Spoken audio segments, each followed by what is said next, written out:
نبی کریم علیہ السلام کے صاحبزادے جناب ابراہیم علیہ السلام کا وصال ہوا۔ اتفاق کی بات یہ کہ سورج گرہن بھی اسی دن ہو گیا۔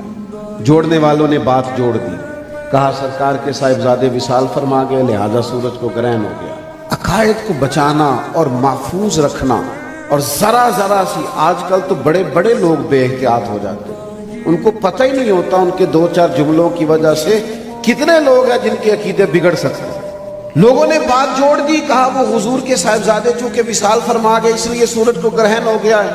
تو اللہ کے رسول صلی اللہ علیہ وسلم نے جمعے کا انتظار نہیں فرمایا، بلکہ اسی وقت فرمایا لوگوں کو مسجد میں جمع کرو۔ جب لوگ مسجد میں جمع ہو گئے تو محبوب پاک نے خطبہ ارشاد فرمایا، لوگوں کی تعلیم کا خیال رکھنا، ان کے نظریات کو بگڑنے سے بچانا، ان کی سوچوں کو فتنے کا شکار ہونے سے بچانا۔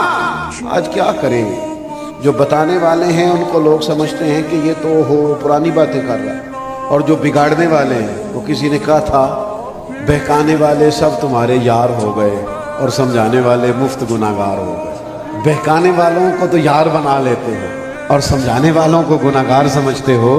اللہ کے محبوب علیہ الصلوۃ والسلام نے سب کو مسجد میں بلایا اور خطبہ دیا۔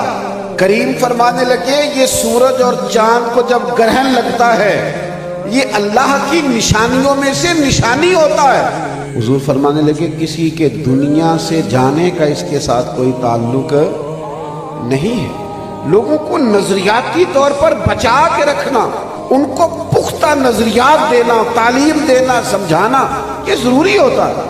ہم نے کیا کیا ہے؟ ہم نے علم کے فروغ کا کام چھوڑ دیا۔